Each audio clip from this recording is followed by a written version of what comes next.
Jeff, thank you very much for coming back to my episodes. And you're probably on the 9th or 10th episode you did CI, the continuous improvement, and you taught us about the Six Sigma part of it. And later you came in and gave us the BOPI model, leveraging Yes. on financial leverages and on quality. And welcome back again. That was probably last year.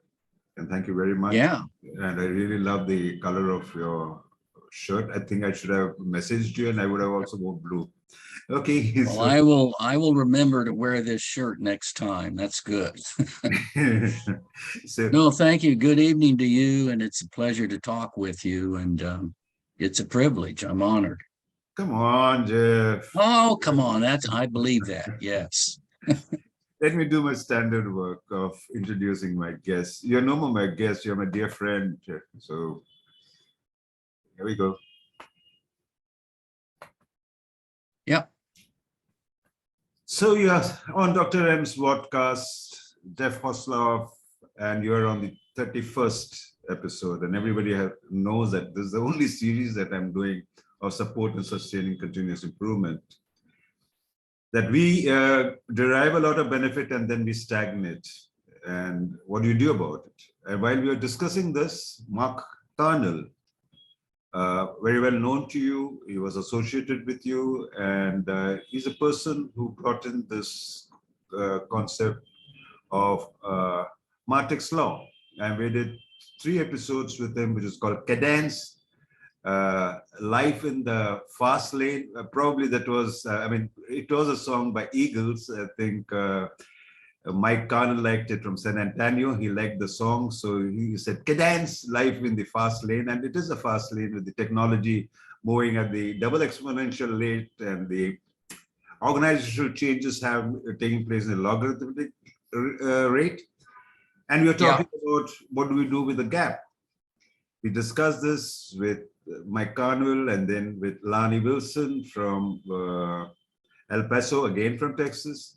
And here you are, Jeff, to help me out to find out how do you fill that gap. And you are from Cincinnati. Okay, so Yes. So that's the Martech's law. We don't have to explain it to you. And you're going to talk to us about closing the gap. We all know you, but standard work, master's in statistics, moved over to mechanical engineering.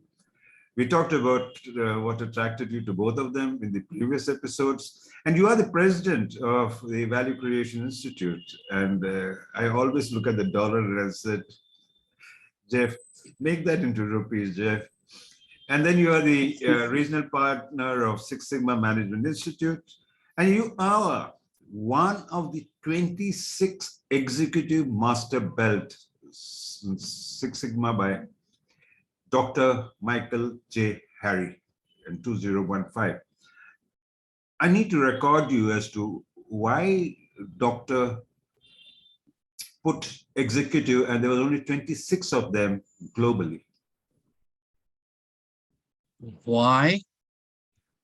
Why? Is that the question? Yeah, that's what Okay. I want to record you, that why it was just limited to an exclusive. Oh, I get it. Sure. It wasn't intentionally limited to 26. Dr. Harry passed away. It's been nearly 3 years ago now, but he was limiting that cadre to 100. And his purpose was to pour himself into a small cadre of existing master black belts and teach them how to primarily work with the C-suite when you're deploying Lean Six Sigma. So that was his purpose. And he would only invite maybe 3 or 4 people at a time to his class. So he kept them very small. And we spent a concentrated week with him, almost one-on-one. And then the purpose of that small cadre, I'm glad you asked this. The purpose of the small cadre there was to carry on the legacy and fight against what he saw as dilution. He called it pollution or dilution, the dilution of Six Sigma training. So the required hours were being cut back, topics were being cut back, and he was alarmed at that. So that was his intention. Train 100 like that, and they would carry on the original body of knowledge, so to speak, that he taught for so many years. And he was spot on that it has got diluted. So he was a visionary to understand that it got diluted, or it would get diluted. So carry on. Yeah. With that, Jeff, there you are, with value creation, 34 years in GE and 2 years in General Motors. Because we want to hear you talking about how you close this gap. And I'm sure you're hands-on to understand this, make me understand, and through my podcast, share it with the CI community globally. So I am going to stop sharing and show my brand. So I'm doing that. So I'm going to stop sharing and hand it over to you, Jeff. All right. Well, again, a pleasure to be with you. Thank you. And I'm just adjusting some things on my screen here, but let me go into here. Okay. So, yeah, well, of course, I think Mike Carnell is just excellent. I think he's amazing. And I like the fact that he is a thought leader in this whole world of Lean Six Sigma and other, just operational excellence, all those sorts of things.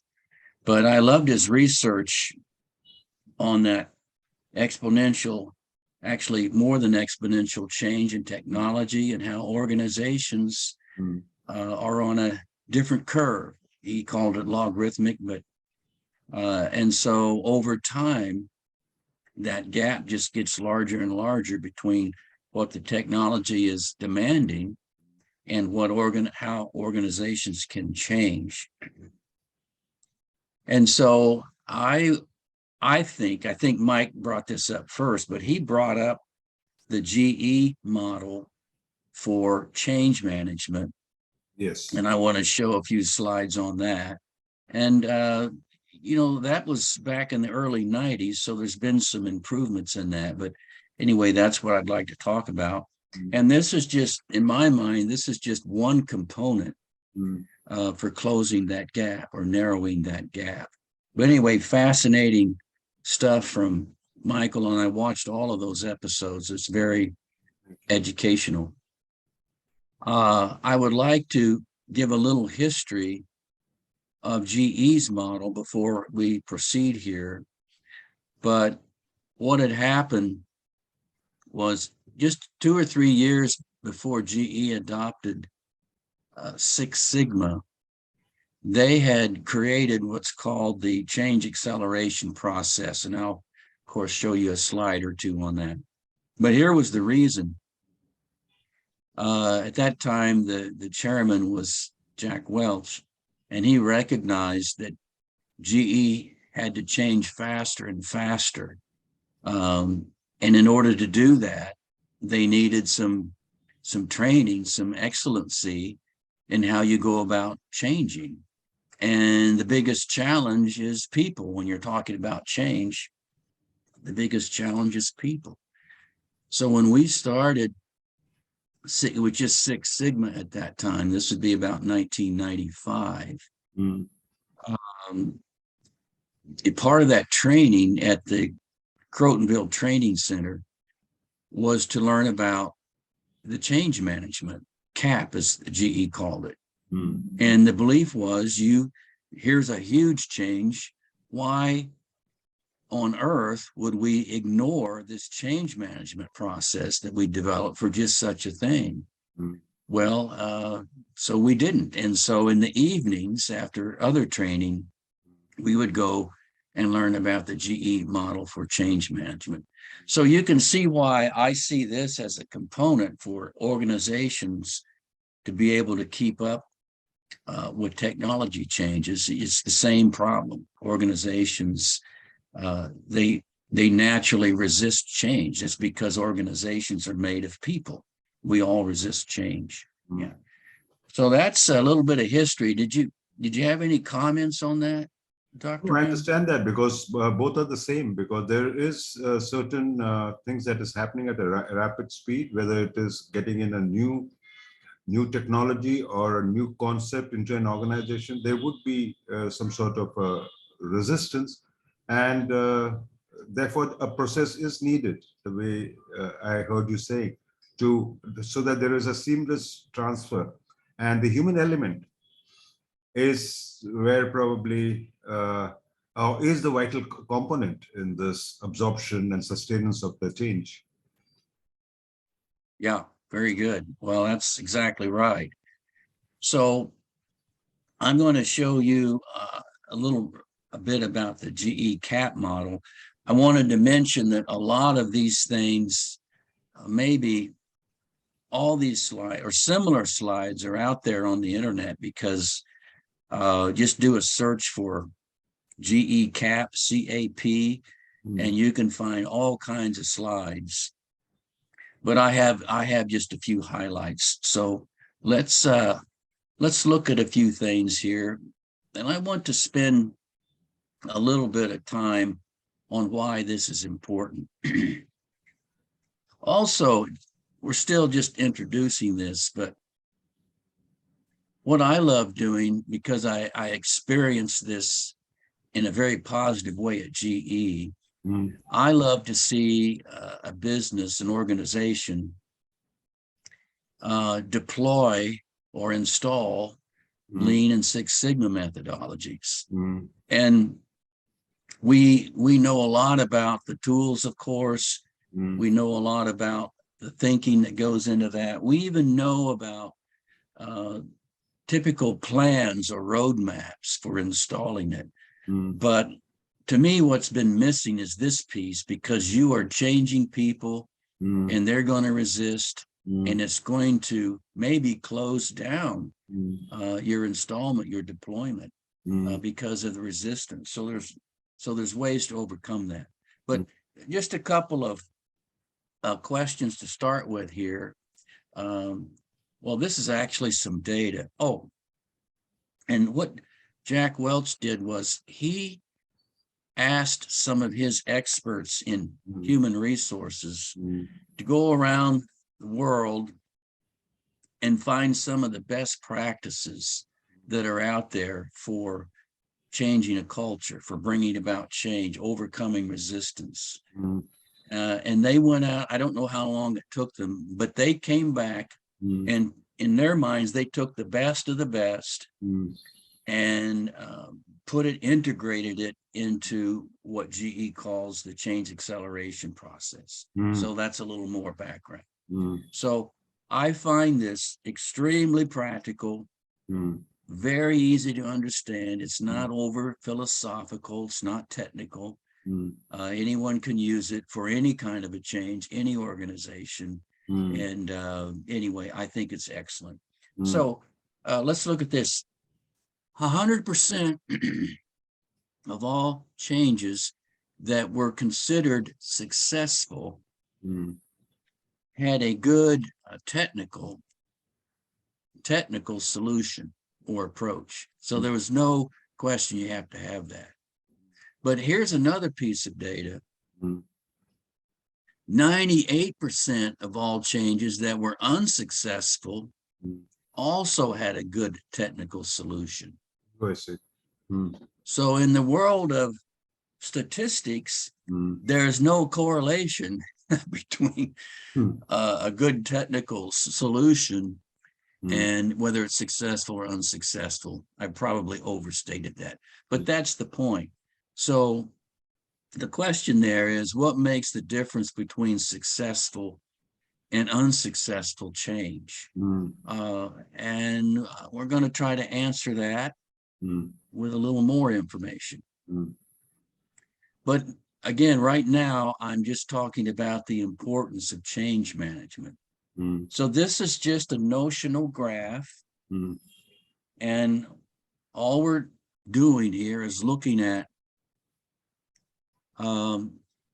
two curves, mm, and the green curve is, these are benefits to the business. mm, So the green curve is the implementation of the change mm, with good change management practices. That's the green one. mm, mm, So you can see it takes time. mm, The x-axis there is time.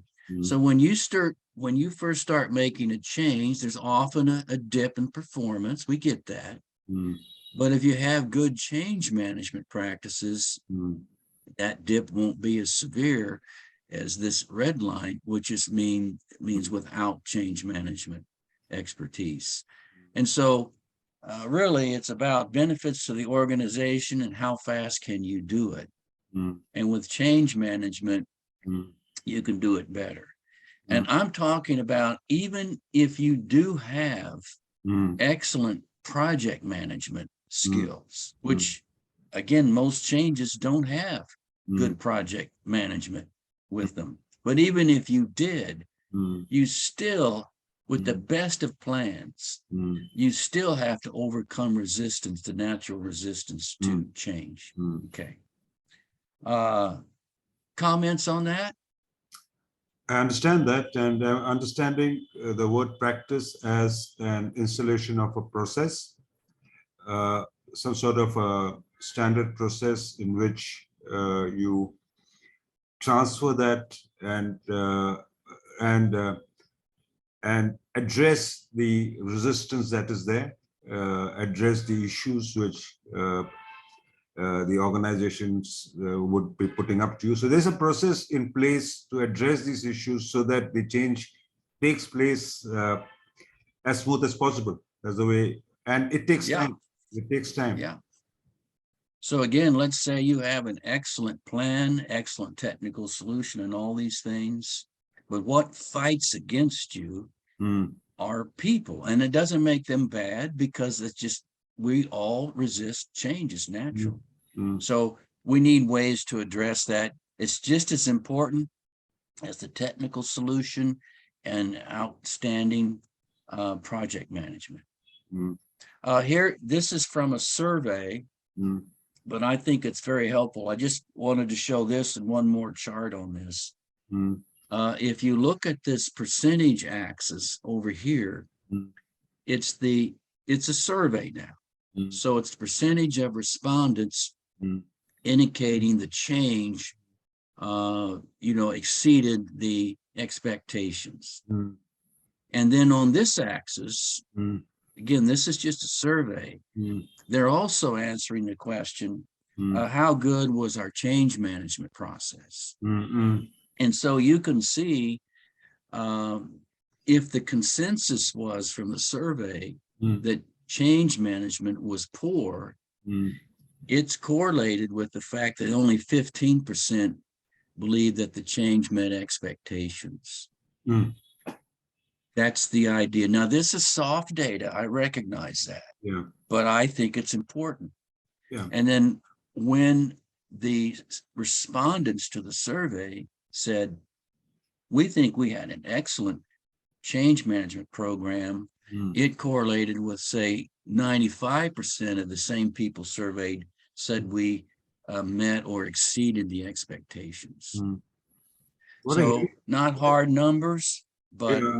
we're making the point. Yeah, what I hear you saying is when there is a buy-in, I'm just paraphrasing it in my head. Yeah, sure. When there's a buy-in that is excellent, you have a better percentage of getting the change management through. Or that's the way I interpret it. When the buy-in is not there, which is poor for the process itself, then the impact of that would be far less. That's what I understand. Is that okay? I mean, Yes, that's right on target. I'm not a I bad think student, everyone Jeff. knows if you're I'm in not a an bad student. organization. Jeff, I'm not a bad student. No, you're not a bad student. No. So teach me. Okay. Okay, no, you are a learner, that's for sure. Thanks a lot for that. Okay, but everybody knows Mm. you have to have buy-in. I'm not telling anybody something new, Mm. but how do you get it? Yeah. And okay, we're going to cover some of that, but let's go to this next one. Again, all I'm doing is the importance of change management. Mm. Okay. Two more graphs, same survey here, Mm. but let me explain these two Mm. axes. Mm. The y-axis there, Mm. this has to do with schedule now. So now it's the percent of respondents Mm. indicating that the change met schedule or actually was ahead of schedule. Mm. So the first one, the previous, was about business benefits. Mm. This is specific about schedule. Mm. This axis is the same, all right? But once again, you see the degree of excellence in the change management program is very much correlated with being on schedule or doing better than the schedule. Mm. So that's important. Again, that's a direct contributor to the success of implementation, of being able to stay on your plan. Mm. And then the last one here, this is budget. So schedule, budget, business effectiveness, benefits, business benefits, all of that is correlated with the excellence of your change management program. Jeff, So Jeff, define yeah. budget for me in this context. Define what? Budget. Budget. Yeah. Well, you have so much money you Ah. have set aside for the project, Mm. and you probably have it set aside over time, how much you would spend over time, things like that. But anyway, that's all we mean by budget. Mm. So, as you know, projects in general tend to go over schedule and over budget. That's just almost a given. So this is one remedy for that. So when you say 81, Okay. when you say 81%, that means 81% is within the budget, right? It is not over the budget. No, here's what that means. Let's do it again. I know the scales aren't that clear. Mm. It says, well, no. I think now that I think what you said, that's right. But this goes over to this axis, and all it's saying is, yes, 81% Mm. of the time, the budget was, we were under budget or we met the budget. 81% of the time when we had an excellent change management program. We did not. So two things that I learned from this is invariably the project is overshoots the schedule or overshoots the with the schedule. Yes, they overshoot the schedule from the time frame, and they overshoot the budget from the investment point of view, right? Yes, yes. And the previous slide was just business benefits. Yeah. Benefits expected, yes. Okay, so that's some of the importance. I just, something like this, even though this is soft data, I like to be able to show leaders at these companies that there's a relationship, you know, with a little bit of data. Okay. All right, well, I'm going to spend some time now with the GE model. And of course, there's many models, my goodness, and a lot, they're all very good. I'm just saying that this one is pretty simple. I love it because it's simple. Okay. So I gave you the background of it, but we named it CAP at GE, and it stands for the Change Acceleration Process. So we have to be able to change faster. Mm. That's why we're doing this episode. Mm. Organizations have to learn to change faster. Mm. This is one component. Yes. And I thought this was rather unique Mm. to GE as I understand it. I love this little equation. Now, it's not literally an equation, it's a notional thing. But let's talk about it a bit. So the Q here stands for the quality Mm. of a change. Maybe it's the technical element of it, but it's the quality of the change. Mm. The A stands for how well it is accepted by, now that's people. How well is it accepted by the people, those affected by the change? And it's a product, you know, this is a product. But that gives you the effectiveness.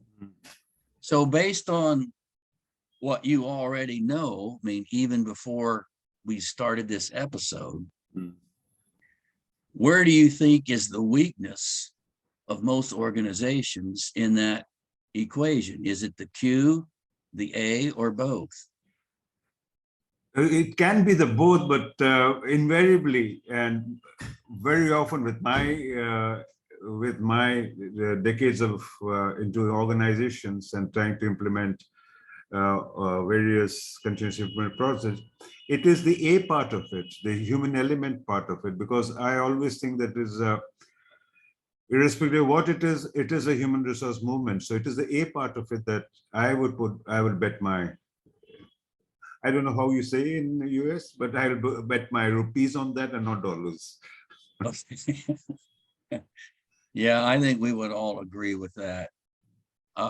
So in my little world of Lean Six Sigma, see, that is an outstanding methodology. And as I've said on your previous podcast, Lean Six Sigma is not on trial.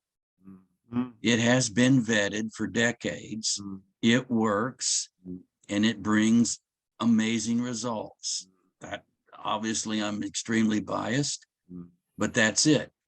Then the biggest problems we have with it is the leadership of it driving the acceptance. Okay. So, and of course, the biggest piece of that is the acceptance of the leadership, right? The leadership. And then once the leadership, we get acceptance there, they also have to drive that acceptance down throughout the organization. So that's what CAP is about. It's not the Q. It assumes you got the Q. So there's no training on the quality of the change. It's all on the acceptance. Okay. I like and I'm sorry, I like this because it is not only the industry sectors, even a country, the leaders can say whatever it is. If it is not the people in that country doesn't accept it, the effectiveness remains the same, right? Yes, right. And we don't want to diverge here, but in countries where the people don't want to accept it, governments turn to force. So that's unfortunately the history of the world there. So, but we don't want to do that in the business world. Yeah. Oh, and then this is a product.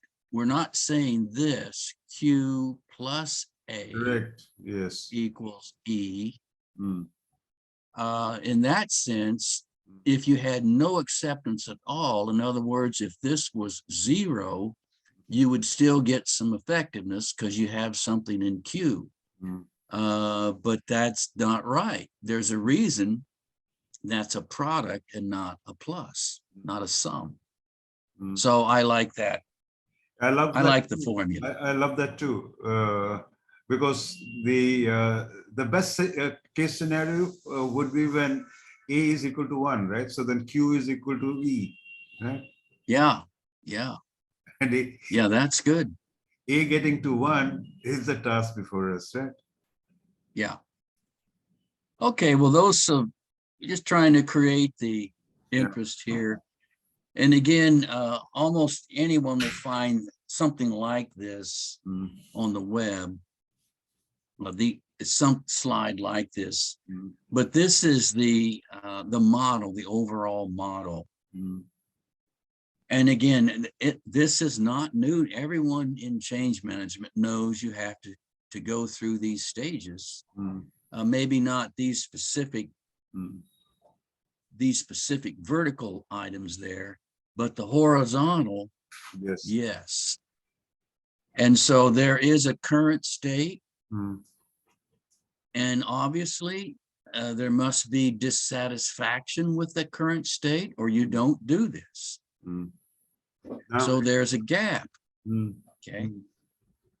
And then there's a real messy, uncomfortable, this is too hard, let's quit state called the transition state.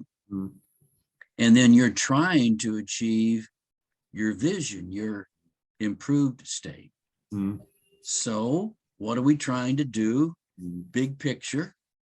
We're trying to move through here as fast and as effective as we can. That's it. Okay. So Lean talks about all we're trying to do is eliminate the waste between the time the customer orders it and pay for it, actually support it as well. This is similar. All we're trying to do is move from the current state to the improved state and get rid of all the waste. Does that make sense? Yes, it does. It does. Yeah. Okay. Yeah. So again, people are not going to disagree with this, but there's different ways of doing it. I'm going to show you one way. And the other thing I'd like to, I know we don't have all that much time, but I want to show you a few of the... Jeff, I have years and years with you. So this is the one episode we'll cover all that. I'm not going to leave you that fast, Jeff. Okay. Well, at any rate, as a practical matter, I did want to just show some tools That's right. to help you think through what I'm calling this vertical column here, that if done well, help you pass through that transition state with minimal waste. And these tools are not, they're not Six Sigma tools, they're not lean tools, but they are tools to collect soft data, basically to understand what are the sources of resistance, okay? And then, of course, how do I make the change last? I mean, that's one of your main points, goals is continuous improvement. How do we make it last? You have that in your own words, but okay. All right, so I'm going to do a little bit of this.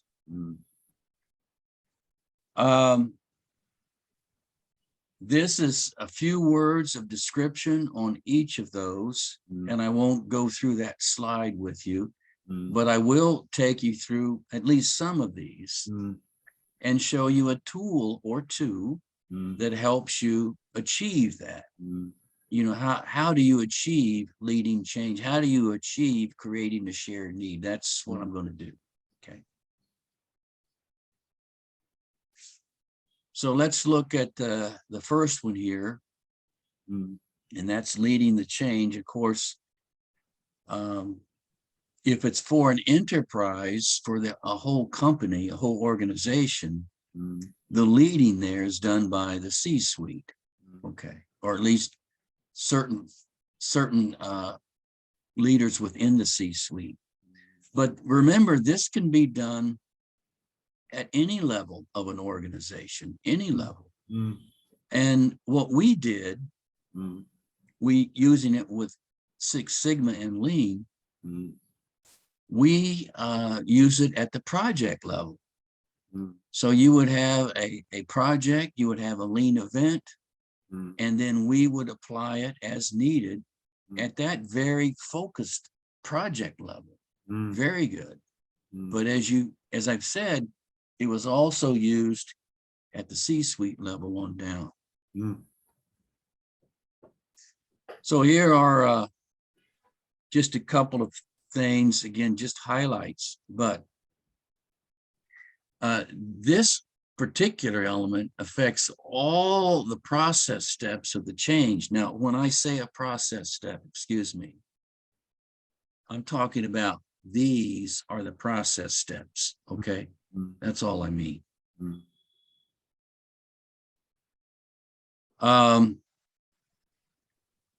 And here's some of the things that have to be done. Now, remember, these are observable things within the leadership. We're talking about what do the people affected by the change observe mm, in the leadership? mm. You with me on that? Yep. What do they observe? Mm, Okay, so they want it needs to be visible. mm, And here's an example of a metric mm, you could use, a measurement you could use mm, to see if it's visible or if there's commitment, if the leadership is committed. mm, And there's no formal name for this, but it's the calendar test. So mm, you look at the executives or whoever the leader is, mm, you look at the leader's calendar, mm, how much time has been set aside mm, in leading this change. mm, That's very, very practical, mm, okay? And you can also observe how often do leaders speak about it? How often do they address mm, those under the change? How often do they address them? Okay. So look, time is huge. mm, Do people recognize you're setting aside time for this? That's a big deal. And of course, the leader had better be fully behind it as necessary, or it will show. Okay. Look at this. Personally model the change. Now, an example of that would be, let's say the leader and her staff. So let's say she has 7 or 8 direct reports. Well, they could practice this model themselves within their own team. mm, So maybe there's a process that they use for making a decision. They want to change that process. mm, They could model this by using change management principles mm, to bring about a change in the way they make decisions. mm, That's all we mean by personally modeling it. mm. Yeah, okay. And I think I can stop on that. But did you have any comments about No, I think, leading change? no, I understand this now. I understand it. Okay. Yeah. Okay. And then I think this is, whoops. Okay, that's fine. Leading change. Mm, This is the next one, and I think most of us kind of yawn. We're not very excited about visions mm, and statements of purpose, mm, things like that, because they're so common. mm, I don't know how effective they are. mm, But when we talk about vision, we're talking about something different than those types of things. mm, Do you remember? I'm forgetting the exact terminology for it, but it's essentially like a purpose statement. mm, And one consultant put a slide up on the screen, and it was a purpose statement for a company. mm. And many people in the audience looked at that and said, that's the same purpose statement we have. Well, you see the problem? Yeah, I understand it. It's not clear. Mm, So I want to talk a little bit about when we say a vision, we could say a vision statement, or vision casting is popular stuff these days, vision casting. Well, that's okay, but let's look at a way to make that more effective. So this is an example of a tool. This is just a visual tool. And so what you're trying to do here, if you're a leader and you're trying to give a vision to your employees, there's a couple of things you want to get across. Now, the big one is right there in that bullseye. That's supposed to be a bullseye, as in a target for archery. But you are going to state, this is what your life is going to be like when we achieve the vision. You are involving, you are telling the people that are going to be changed, hopefully voluntarily, but they're going to be changed. This is what your life is going to look like. And of course, it had better be appealing. It had better be appealing to them. Otherwise, your vision's not going to be received. Okay. And any change requires you to think differently. That's what we mean by a mindset.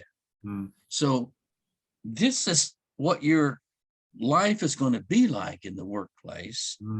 And we want you to change your way of thinking about these things. Okay. I think that's very important. It's very personal. It's not, we can increase our sales by 12%, improve our margins by 8%. Those things are very important. Not very interesting necessarily to those that are being changed. Okay. Remember, when anyone changes, like it or not, you're giving up something. You're giving up something when you make a change. And you want to know what you're giving up is going to be replaced by something better. So that's a big one. Yeah, now, I told you that these tools are very simple. Yeah. And I meant that. Yeah. Can you go back to the earlier one? Because I'm just, yeah. You know what?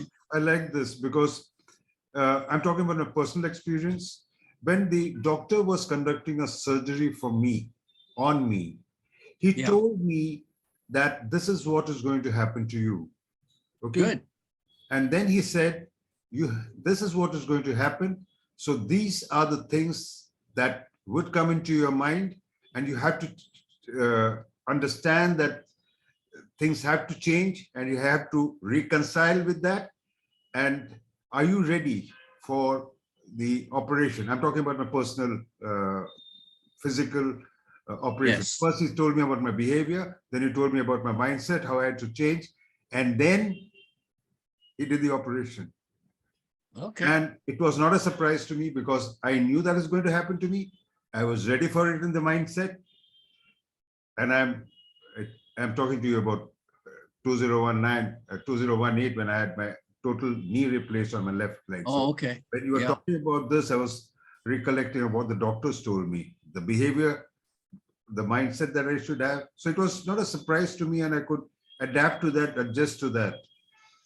There was a little bit of physical pain, all that was there, but it was told to me that anticipate this, anticipate this. That's have very I captured good. It right? I mean, you have. I love that illustration. And one for me is I've never liked flying. And I came to appreciate the pilot saying things like, you know, when we first take off, it's going to be a little bumpy and we might hit some turbulence along the way. I don't think they say turbulence anymore. That's a bad word, but they say, the point is they're saying, this is what you can expect. This is what it will be like, just like your surgery. Yeah, it's good. Thank you for that. Yes. Well, here's another tool for collecting data. It's not measured data, I suppose it could be, but it's not. Mm. See, it's easy. Anyone can use this. Mm. So you list your vision, Mm. and we said we needed to change how people think, Mm. and you just list on one side, Mm. this is the current thinking. Maybe I shouldn't say old, maybe I should say the current thinking. Mm. Of course, it's not all bad. Obviously, it's not all bad. Mm. And then opposed to that Mm. would be, okay, this is how we currently think. This is how we need to think now. Okay. That will be in a That's statement part form, of a right? vision. It'll be in a statement form, right? A what? It'll be in a statement form. Statement form. It'll be words of statement. Yeah. Yes. Yes, exactly. Mm. But I think the next question would be, and I'm not going into that detail. The next question is, okay, that's what you want. This Mm. is the new thinking. Now, how do you get it? Mm. Okay. Now, I'm repeating myself 100 times, Mm. Dr. M, Mm. but you and I know this is what we all agree you have to do this. Mm. But what this is doing is making it explicit. It's making it, yes, Mm. we know this is what we have to do, but this is how you do it. You see, Mm. that's what these little tools do. Mm. And then, of course, we talked about behaviors Mm. was at the center of the vision. Mm. So simple table again, as you said, these are statements. Mm. And you say, we have these kinds of behaviors Mm. today, Mm. and we want more of this behavior Mm. and less of this behavior. And they don't have to be aligned. Mm. These columns, these rows can be independent. Mm. But what behaviors do you want? Mm. So you're describing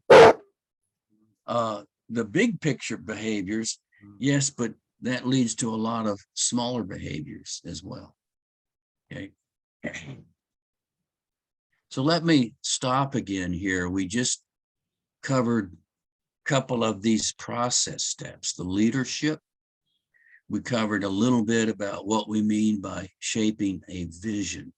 Okay. So any comments on this? No, I'm getting it. I got a frame of reference now in my head, so I can relate it to that. And you gave me this frame of reference of the air flights, so I'm relating it to that. So it's getting clear. It's very clear. Well, we could certainly, if we're raising kids or we've already raised our kids, this would have been a good chart. We would want more of this behavior and less of this behavior. Yes, because behaviors affect the family. Okay. So it's no different in an organization. Yeah.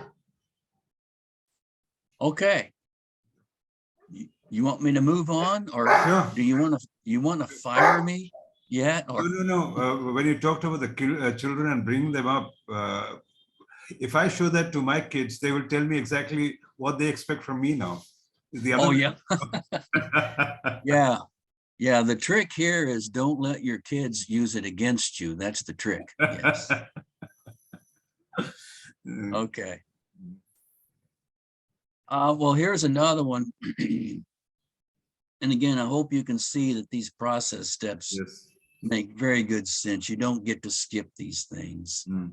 But a shared need, we all need to have a shared need. It needs to be clear to us, and we have to agree there really is a need. And it's not just a need for the organization. This is a need for me as well. Still have to personalize it. Remember, unashamedly, we are trying to affect the emotions, the affections of those that are part of the change. That is huge, a huge part of getting buy-in, as you said, getting acceptance, the emotions. So here's a tool to help with this, and threat versus opportunity matrix. So we have it's called a 4 blocker. but we have a threat and an opportunity. This has to do with if you make the change or if you don't make the change, what are the threats and the opportunities? But notice this, short-term and long-term. So Dr. M, how do most people think? Do they think predominantly about the short term or the long term? Short term. Short term, we're short-term creatures. But you know that can be detrimental. So I love the fact that this team, this GE team came up with short-term and long-term. So again, how would you use that? If you were doing it, applying it to a project, you're asking your team, maybe you have 7 team members, you're trying to improve a delivery process. Well, what's the threat if we don't make the change? In the short term, what's the threat? And but what is the opportunity if we do make the change? Okay, so again, if you were in the classroom, you would be practicing all of these tools in small teams, you see. It doesn't take much practice. It's easy to get, but it's great. So those things help. See, it helps the team themselves decide. Their own team decides what the need is. So Do we share this need? So Jeff, these are what you are calling it the soft data, right? Yes. Soft data.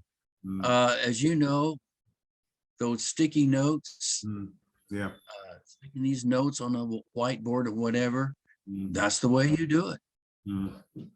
Yeah. So again, another soft tool. But that was creating the shared need. Remember, there's lots of tools for each of these process steps. These are just some highlights. Now, you got shared need, but now you have to start getting commitment. How do I get commitment? And there's a broad range of people who need to be committed to this. We say stakeholders, and I know there's different definitions for this, but there's key stakeholders and there's stakeholders, but these are people affected by the change and can have an impact on the success of the change. So how do you get them? How do you mobilize them for commitment? Now, I had not pointed this out yet, but down here, I wanted to include, of course, you introduced this in the Six Sigma Management Institute. We have been certified by Change Guides, which is, let's see, it's certified. That's not quite the right, but they're certified to certify others. So there's a national change management organization, but they're located here in Cincinnati. And so what we've done, accredited, right? They accredit that. Yeah, that's the word. Accredited. So their training is accredited by this larger body, and they are accredited and are allowed to certify others. Okay. So the team at the Six Sigma Management Institute was Alan LeDuc and myself. We went through their training in order to get certified. Now, why? Because we're in the business of installing or deploying Lean Six Sigma, and this is a critical component, often neglected. Anyway, so all of that to say, this is one of the things we learned from them. Now, I love this chart. Now, notice it's just a notional chart. We don't have numerical scales. Of course, time, But I think this applies to any human being for any change. And I'll bet you can apply it to yourself. Yes. So here's your starting point. You first hear about something. You may be building up resistance already. Just hearing about it. You have resistance. Okay.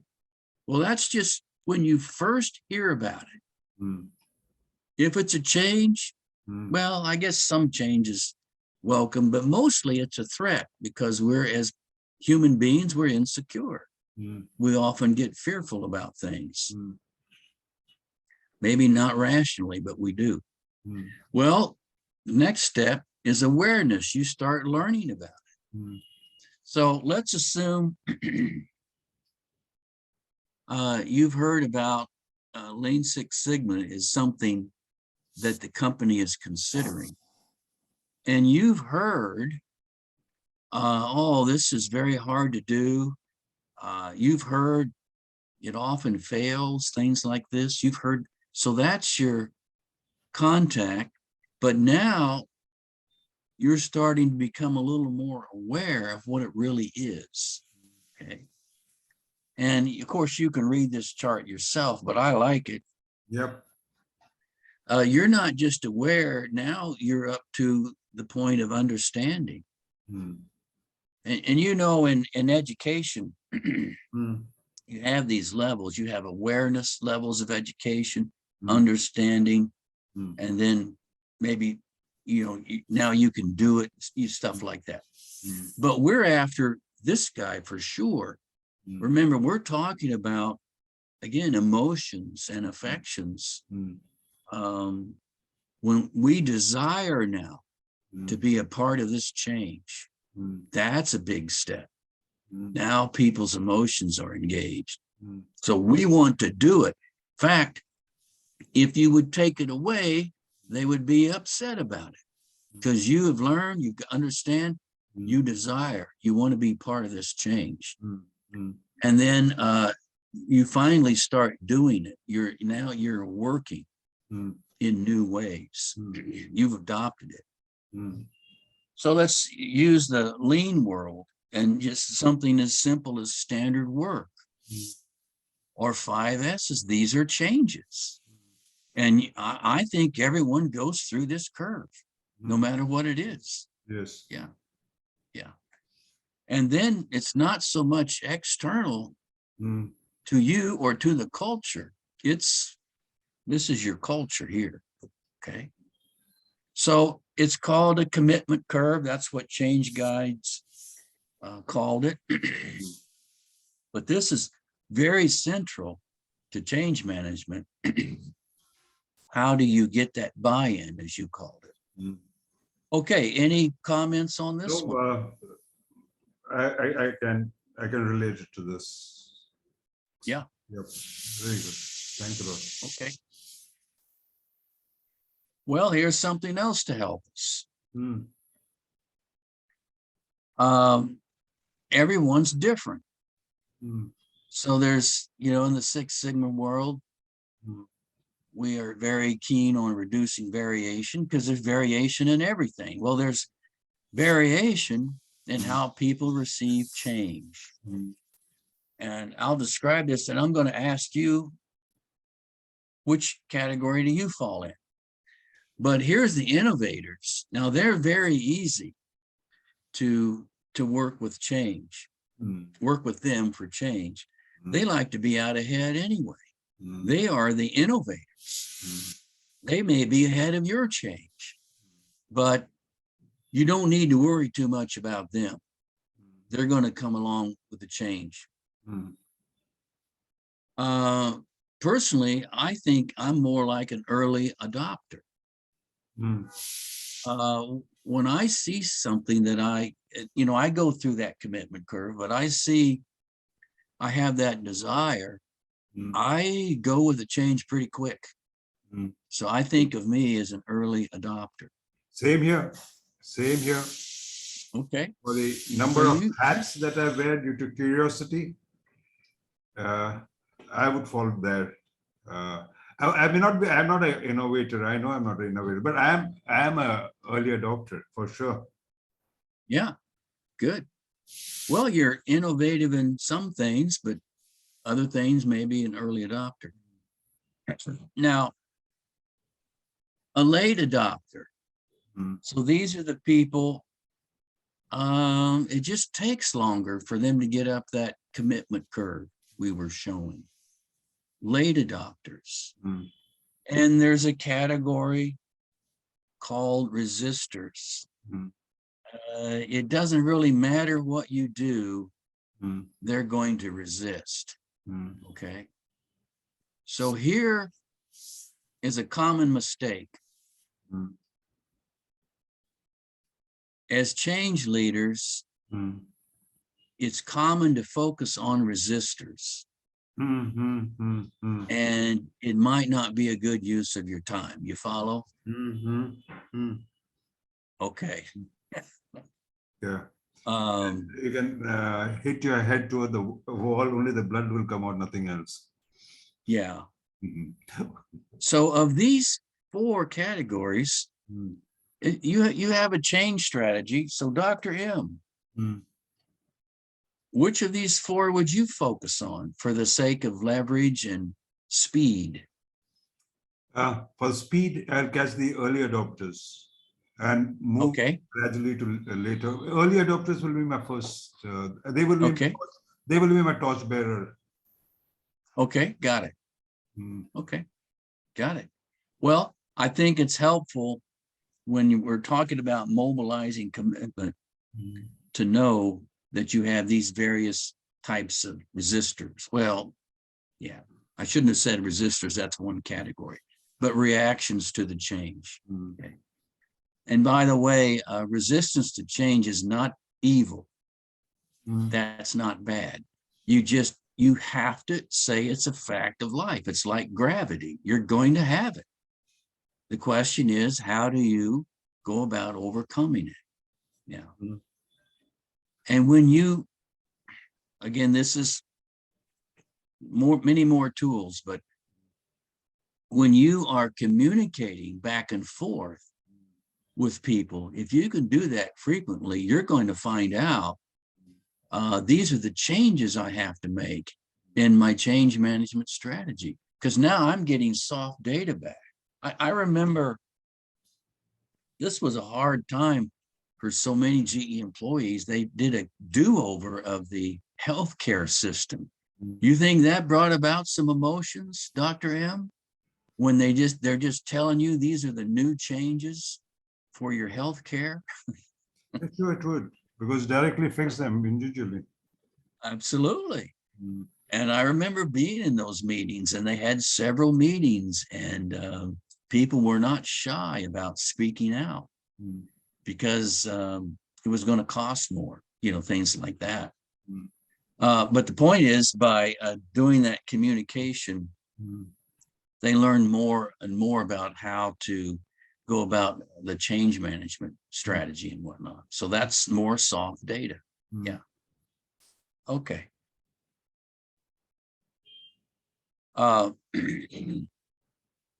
This is still mobilizing commitment. Mm. And I think this is one of the best soft tools Mm. in the toolbox. Mm. And remember, we said a stakeholder is someone who is affected by the change Mm. and can impact its success, these types of things. Mm. So look how simple these categories are. This is not numerical stuff. This is like a survey, isn't it? But of course, this is not a survey. Mm. This is your assessment of where these people stand. Now you're talking with them, Mm. but you're not asking them, are you moderately supportive? No, you assess that and it's your own. Okay. Mm. But here are the names. Mm. And you indicate, hey, Joe is moderately against this. Mm. That's where Joe is currently. Mm. Well, for the sake of an effective change, effectiveness, Mm. we would like to move Joe to here. Maybe we want to move Joe to here. That's what that little dashed arrow is. You see how simple this is? Yeah, yes. But it's making you think. Yes. You wouldn't do this necessarily or as thoroughly without the tool. Okay. And this curved arrow, it just means, look, we know maybe this is that executive team we were talking about earlier as an illustration. She has, these are her staff members. And she knows, hey, Pete has strong influence on Joe. So in order to move Joe here, we're going to use Pete. I like this. I'll tell you why. Because first of all, you're deciding, you're gauging where is that person and where would you like to take them. So in this, Joe moderately against, you want to be moderately supportive. And then you are looking out as to how to do it. And then you find that Pete has got an influence on Joe. And without you telling me, I can already see that Pete has got, he is on the higher end of the supporting zone, right? Yes. Yes. Okay. Yes. Yeah, and then there's lots of tools for things like creating an influence strategy, more tools. Now, it really does depend on you having done a good analysis, understanding what that person is really thinking. But if you know that, then you can create a plan for influencing them. So to move from here to here is the execution of an influence plan. Follow? Yep. Yeah. In the early days of our Six Sigma deployment, we were all reading a book.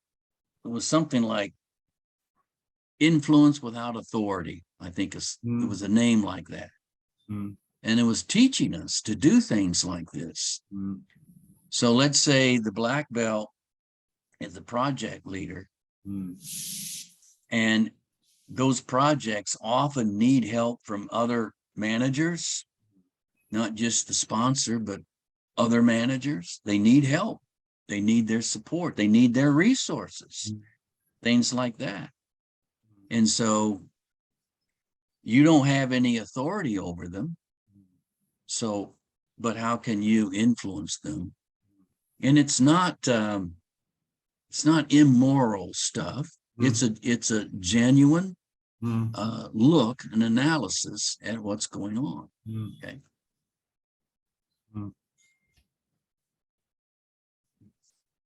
And this is still mobilizing commitment. So you can see this is a very important process step. But there's often, as a source of resistance, there's often technical reasons. We don't have the skills to do this. This change requires a new technology. Okay. Our current process capability won't allow this. So those are factual based, technical, they're real. Okay. But notice this.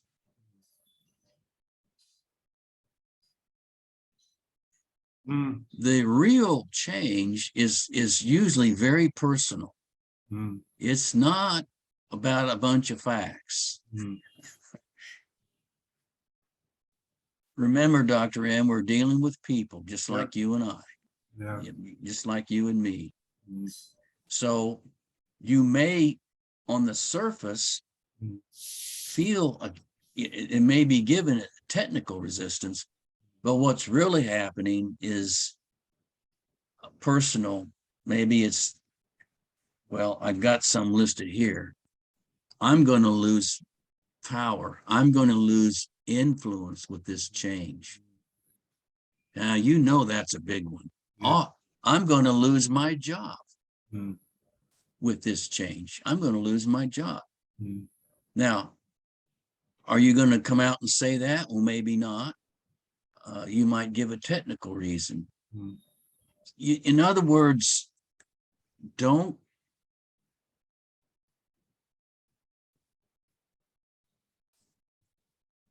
leave out the fact that resistance is often very selfish. Yes. It's about you. And that's true. True. That's not evil here. I'm not saying that. No. You don't lose sight of that.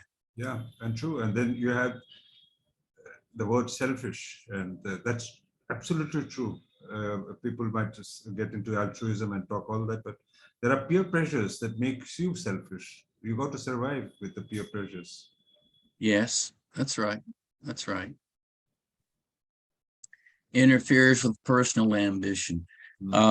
Of course. Anyway, a lot of that, I've experienced a lot of that, and I've been guilty of a lot of that. But these things usually aren't spoken.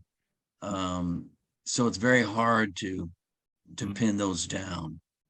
But okay. And then there's cultural, lots of things in the culture you want them. It's sustaining. Other things are harmful in the culture, but our traditions, the way of doing things, that's kind of obvious. So, but anyway, it's helpful. You see, now you're thinking about these things. You become aware. You're thinking about them. I can build an influence plan as good as it may be, but I can build a plan and do that. I'm mobilizing commitment. You think this might take some time, Dr. M? It will take a lot of time, but it is structured. It is structured, and we're becoming more aware of it. It is not that it's coming out of the blue, and therefore, if you're aware of it, then you can plan step by step how to go about it. Right? Right. Right. Can you think of and maybe just with the many men and women that you interview, can you think of a example where a big change was being implemented and some of these things weren't done very well, the change management? Can you think of an example? Well, I am experiencing myself as a consultant, where I know that, and I mean, if it was not for that, the entire thing of support and sustain would not have come about, because I know that something is going wrong, but I would not have been, I wish I had met you earlier so that I could have told the top management that, look, this is what it is. I did not take, honestly, I was not aware of this, so I did not take this route. I was more getting into the thing of trying to show them the benefit rather than setting up a process as structured as this so that things would have moved smoother. Yeah, that's good. I appreciate that. I have spent a lot of time on particularly the financial benefits of implementing the Lean, the Six Sigma methodologies, which is not wrong. But I myself have been pretty naive about believing that, if they just saw the benefits, they would support it. No. And this chart is this chart right here with the C-suite is something that you should never overlook. Why are they resisting? So it's usually, it gets personal is all I'm saying. Yeah. I have experienced that too. Okay. How are we doing? Should I keep going or you want to? Yeah, well, we can keep going. Okay. Because I'll do it. I don't know how much time it has taken. So I'm just looking at the time that we have. Again, if you feel appropriate to just move faster to these two, and then we reinforce it in the next episode, so that I'm looking only at the time constraint that we have. That's all. But let's move ahead and let's see what happens. Okay. Because You got it. the most significant part of routing it, I understand it. Now let's see. This is the making it happen. Let's hear about it, Jeff. Let's see. Okay. Well, we'll look at this a little bit. Now here, this is, again, your big concern about sustaining. So here we go. Here, look at how simple this tool is. Remember, just a one or two tools, there's many to help us think about it. But this is a common tool just called force field analysis.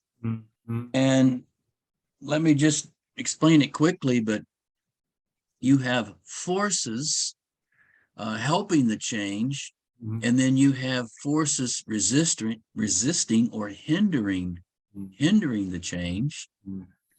And each one of these arrows, you will label it with a force. Okay. Maybe, and the length of the arrow is the magnitude of the force. Okay, that's a sort of a vector, right? It's a vector. Thank you. It's a vector. And so this, whatever it might be, has less of a hindering force than this one. So remember, this is just Lean Six Sigma thinking. Leverage is huge, a huge way of thinking. So you don't have to find all of the causes. You use the Pareto principle, the 80-20 rule, and you focus on the big ones. You get leverage. So that's all we're doing here with these arrows. But so these are if I could say, yeah, again, soft data, right? Soft data, but it makes you think. Yes. And you're not doing this as an individual. You could. You're doing this with a team. And so it can be very effective, very effective. Is this is this where you suppose you're doing it a group, you get a consensus on this? Yes. For example, you could have people just on sticky notes, just write out this is hindering the change. This is hindering the change. And then you could agree on the vector, as you called it. You could agree on the vector. And you would literally draw that vector on the whiteboard or flip chart or whatever it is. Of course, you would just do it digitally. Yeah, Jeff, what I like about this is the process of capturing this, because even at that stage, you're getting people involved to tell you that these are the things that I think is hindering, these are the things that will help. So you are actually getting it out from them and then plotting it for them to see and arrive at a consensus. Am I capturing you right? Yes, yes. This is not thrusting on them. This is pulling it. I mean, since I'm into lean, I said this is a pull system where you pull it from them. Yeah, pull. It's a pull process, sure. So that's a way to do it. It's one tool. And remember, we're talking about sustaining here. So the mindset here is, once we've made the change, how do we sustain it? So we're not so much in the middle of making the change. How do we sustain it once we have accomplished it? So, okay. Here's another one. Monitoring progress. And again, you can use measured data for this. Absolutely, you can.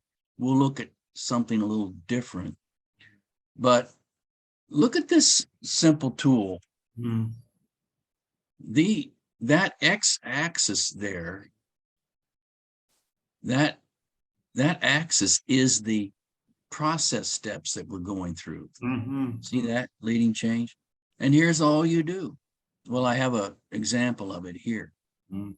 But you have the team, Mm. whoever that is. Mm. This is subjective, I know, Mm. but they look at the culture, they look at what's happening in their environment, Mm.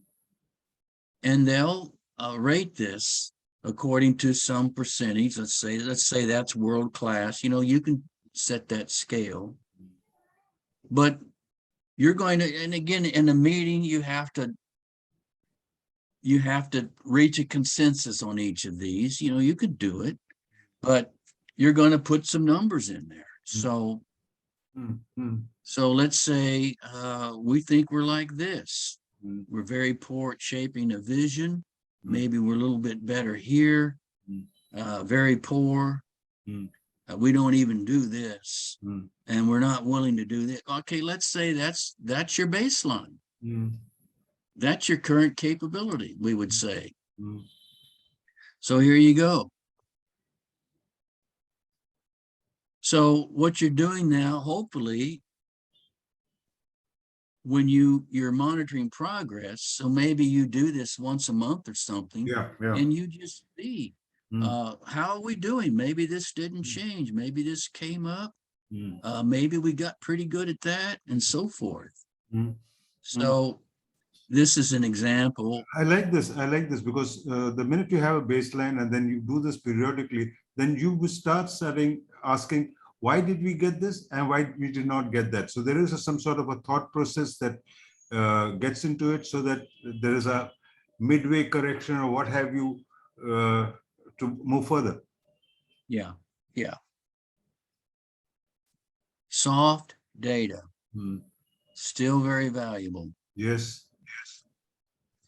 This is the last process step. This is a big one. And there was a reason I put this as a 0 for changing systems and structures, because this one is, there's a lot of reluctance to do this. It can be painful. But let's look at a few of these things. So sustaining, of course, involves changes to all kinds of things. And systems and structures is what I'm trying to emphasize here. And I have some wonderful examples of that when we did it at GE Aviation. Man, we really did this. But just look at some of these. Do we need to hire more people? Fewer people? In developing the ones we have? Look at this. And there's tools for this. What are our measurements? You know that measurements drive behavior. And what might not be very obvious is companies have a lot of measures that drive the wrong behavior. Okay? So there's a tool for looking at your existing measures and evaluating the behaviors that you want. Is it giving you the behaviors you want, or is it not? And then rewards. Now, that can be recognition, of course, but I don't know about rupees, but that's a $sign, Dr. M. So, so those rewards, we would say in the pocketbook as well as the heart. Okay. So communication, change organization. Look, when we implemented Six Sigma at aviation, I mean, that's the part of GE I grew up in. I'm telling you, we did every one of those, every one of them. And I think that was a huge contributor to that initial success. So, for example, in those days, if you had stock options for GE, this is in the like 95. if you had stock options, mm, that was a lot of money. mm, And I believe this is right, but up to that point, mm, only about 5% of the population would receive stock options. Okay. mm, Now listen to this change. mm, If you were brought on as a black belt, mm, Jack Welch demanded this. He said 75% of your black belts need to receive stock options. mm, Now think about that message. mm. Do you think that attracted, do you think people believed that Jack Welch was serious when he did that? So I'm laughing because it's so obvious, but I don't know, that those were the heydays. I know it went south later, but those were the heydays. Mm. Yes, and do you think we had problems with databases and IT systems and things like that when we started Six Sigma? You must be Wow. enough. Oh, yeah. So I know we would have done it anyway, but Six Sigma, with its emphasis on data, really exposed the weakness of those IT systems. The data systems could not connect. They couldn't talk to each other. They were set up all over. Anyway, everyone knows about these problems, but Six Sigma did that. And we always hired our best people. So HR, they were one of the key elements of the change of system and structures, and therefore the success of the change. HR. They were brought in immediately, finding the absolute best talent, those that could be promoted in the near term. Those are the only black belts we hired. I told you about some of the rewards, things like that. So changing systems and structures. Any comments on that? No, it looks good. I mean, yeah, it's, there would be people who think otherwise, but I am a strong believer in this. And I like the word that you use, the word selfish. It is. Yeah. I mean, you can talk about anything by saying, there are words which sounds good to the ears, but they're all fake. I mean, I don't know whether I'm right. It may be my personal bias, but I know the human beings are selfish. Maybe because I was a fan of Ayn Rand, who wrote Atlas Shrugged, Fountain. Oh, yeah, yeah. He wrote The Values of Selfishness. So yeah. I'm a great fan of hers. I was in the fan club. So somehow I related to that and I can respond to that. And all this makes sense to me. But to those people, if it doesn't make sense, and there are some people who fake it, but you got to face the reality. Yeah. Everybody has got personal growth plans. Everybody has got everything. But then there is this virtues of selfishness, which I believe in, although my religion, Hinduism, talks about altruism, which I don't believe in. And so be it. Yeah. Well, in the financial world, like I have a financial advisor, expert, whatever, but he is a fiduciary. In other words, he is bound by law to act in my best interest. Now, why would that be a requirement? Because we're all selfish. We know how to act in our own best interests. There's some goodness in that, but there's some badness as well. So, for example, myself as a consultant, I like to use that fiduciary model, applying it to me personally. I have to make sure I'm acting in the client's best interest. So anyway, that's part of change management. Oh, this is the last slide I prepared, Dr. M. And So what we did at the Six Sigma Management Institute, I know it's kind of busy here, but your viewers will recognize this. Yeah. This is what we call Generation 2 Six Sigma. But Michael Harry's original problem or breakthrough strategy included, in other words, recognizing the gaps in the business, the gaps. And these two down here, of course, everyone knows about the control plan, but you want to standardize what you learned across the organization. And these are your best practices, but you integrate it throughout the organization.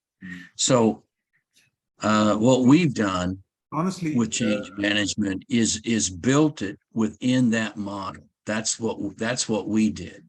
So I didn't show you that because you were asking about the GE model, which is fine.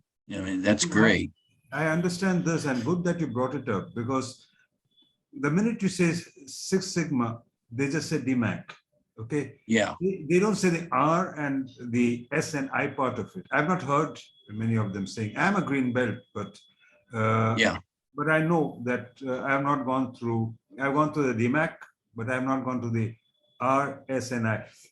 And we understand that there has been a lot of dilution, so I accept that. And yeah, great. Well, I appreciate that, and we didn't use this at GE either, because Michael Harry hadn't made that very well known. But this is leadership, recognizing the gaps are leadership. So that's the first thing we teach in our change management model, is you have to recognize the gaps. Why are you doing this? Where should you focus? And usually that's done at an upper level of management. In other words, this is strategy creation here. And this down here, these last two tend to be leadership as well. So anytime you're talking about cross-function, going across the enterprise, things like that, that tends to involve more than the team members. The team members aren't affected. They're taught DMAIC, team members of a project. They're taught that. But the first one and the last two are more in the leadership world. So taking you back to the Martech's law of exponential technology and the logarithmic, it is the R, S, and I that will matter, right? Yes. That it does affect the speed of change. I'm going to tell you this, that we had a wonderful Six Sigma champion. He was an ex-Air Force general. In GE Aviation, we had a lot of military interaction. We would hire a lot of ex-military for good reasons, but he was one. And he was an outstanding communicator. I just thought he was great.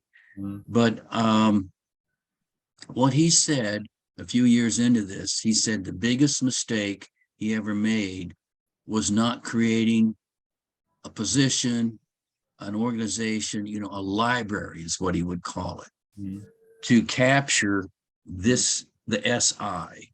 We never did that. And he said that was, if he had to do it over again, he would do that differently.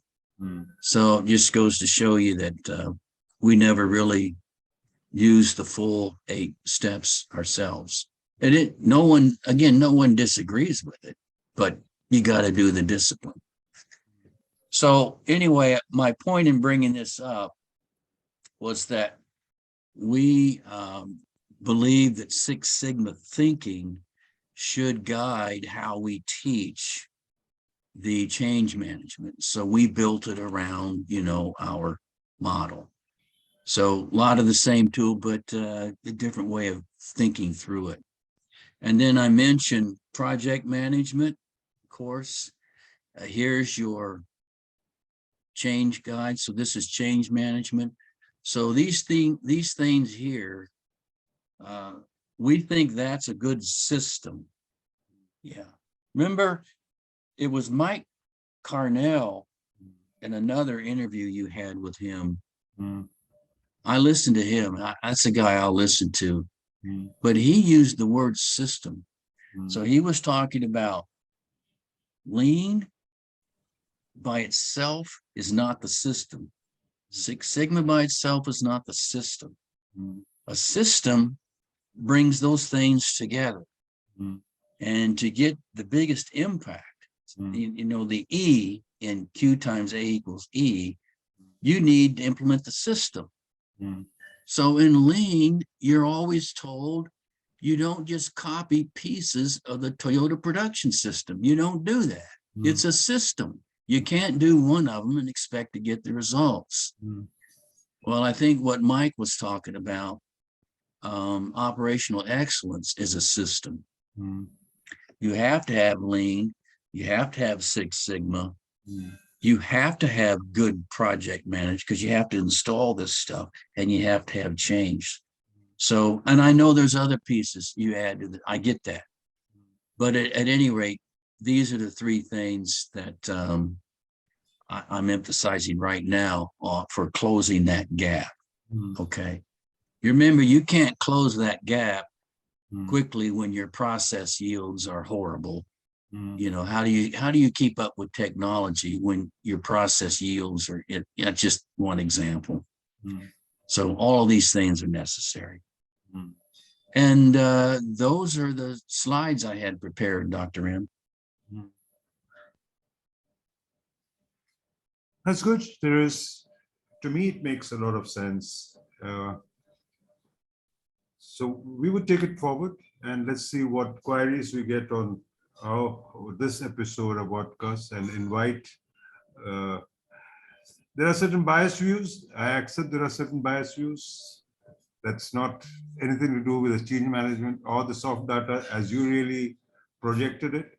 But certain people are biased to certain things. They are maybe biased to certain names, certain Yep.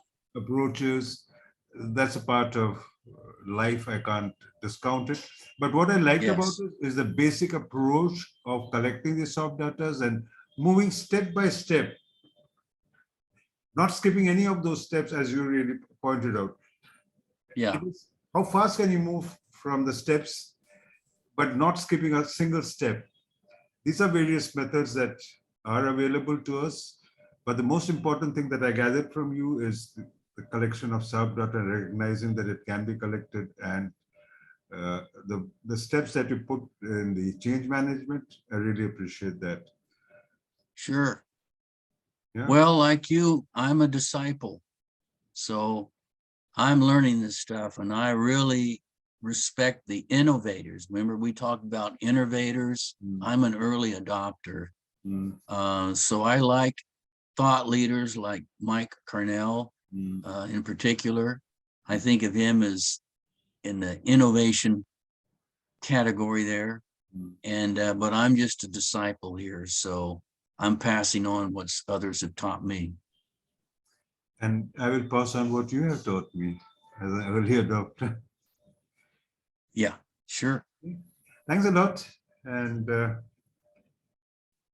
I'm not going to leave us that fast. I'm going to bring you on faster than last time. Okay. And I will tell you when, so that you can wear that blue t-shirt of yours, and I will also wear a blue t-shirt, right? I'll make sure it's washed and ironed. Yes. Thank you for the heads up. Yes. Thanks a lot. Okay. Thank you. Bye. Bye.